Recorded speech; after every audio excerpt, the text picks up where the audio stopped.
The new F1 season's just around the corner, and fans will be eager to see if Lewis Hamilton can wrestle back his title from Max Verstappen after the controversial ending to last season. Some people within the sport think that we could be in for a completely new champion this year, however, after new regulations take force. Today, we are looking at why F1 teams have taken such unique design routes and what's changed. First, what exactly has changed? Stay tuned to find out. Well, quite a lot to be fair. The front wing is a big deal for any F1 car, and the 2022 wing has a much simpler design than previous years with less complex parts. The removal of the gap between the nose and elements is believed to be an effort to decrease the Y250 vortex, which was created by inner tops of the previous nose, creating very disruptive air for the car behind. This should make it easier to follow the car in front, which should, in theory, give us much more action. As well as the front wing, there's also a new rear wing, which has been designed with the reduction of air spinning off the corners, again reducing the wake of dirty air in mind. Some teams have complained that this will make the rear wing less effective, but it will create higher performance from the underside of the car, which balances out the effect. It also has the airflow behind the car in mind, pushing the disturbed air up above the following car.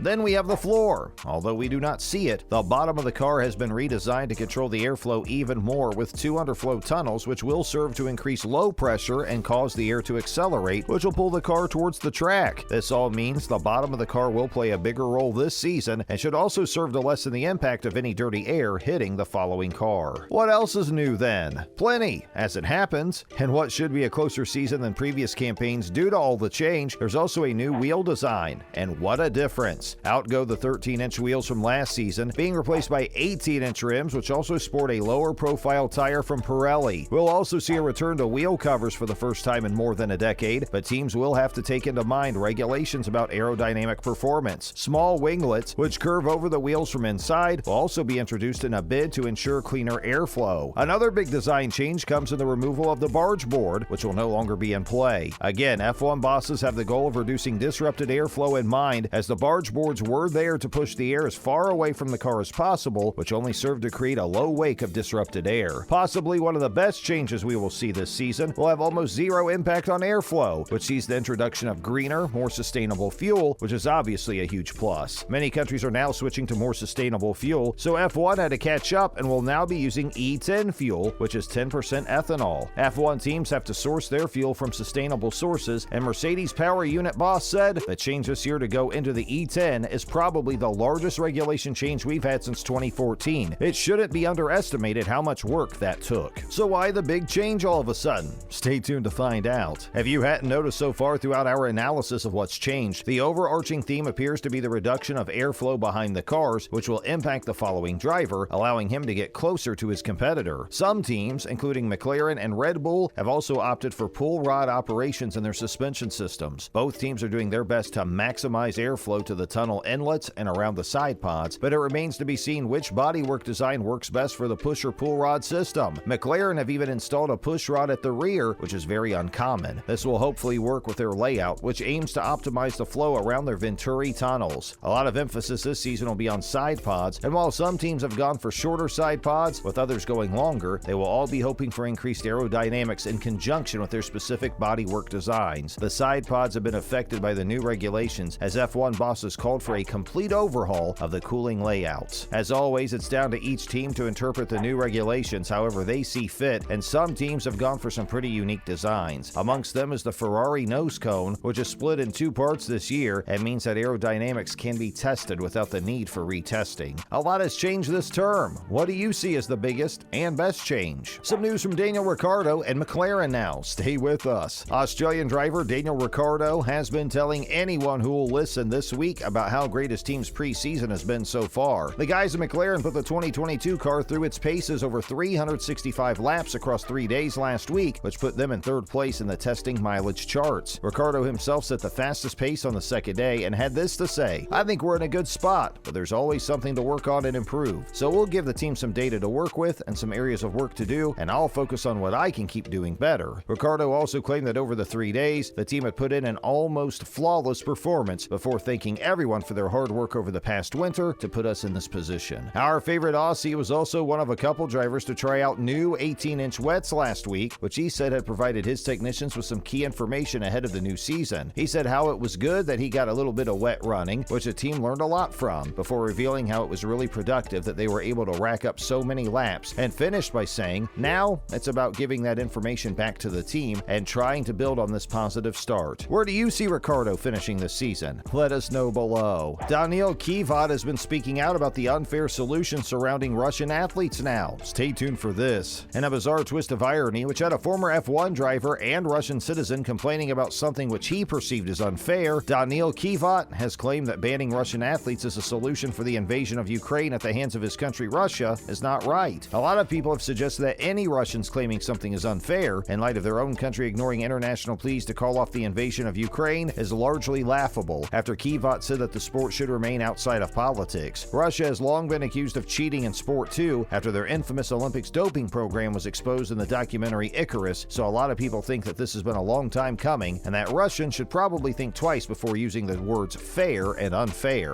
Kvyat's due to race in the FIA World Endurance Championship for G-Drive Racing this season, and has also said that banning Russian athletes goes against what sport teaches us in principle, the unity and peace. If Kvyat has such a problem with it, then maybe he should petition his own government, as it's Putin's fault if the rest of the world perceive one of the only solutions to be to sanction Russian athletes. He claimed that he wanted a peaceful outcome in Ukraine, but until the aggressors have left the country, that remains a pretty distant possibility. F1 teams have also removed any Russian branding this week, with Haas parting company with Uralkali, a fertilizer company owned by Nikita Mazepin's father, Dmitry. And finally, Mazepin himself has been the subject of intense debate. The FIA will be discussing Nikita Mazepin's place on the grid in an emergency meeting this week amidst ongoing Russian aggression in Ukraine. The move comes after the Champions League final was moved from St. Petersburg to Paris, and Russian teams have also been excluded from FIFA events. Russian athletes will also not be able to compete in international badminton, swimming, or karate events, and it's likely Mazepin will be excluded from competing this season. In an act some might say stinks of hypocrisy, Mohammed bin Sulayem, an Arab Emirati citizen, has called a meeting to discuss Mazepin's future. The UAE are currently backing Saudi Arabia's continued bombing of Yemen, so bin Sulayem might want to look at his own country's affairs as well. It was said that further updates would be given following the meeting. What do you guys make of Mazepin being able to compete in F1 this season? Do you think Russian athletes should be penalized? Let us know your thoughts below. As always, thanks for stopping by today, and remember to like and share our video. Also, if you haven't subscribed to our channel, what are you waiting for? Bye, guys.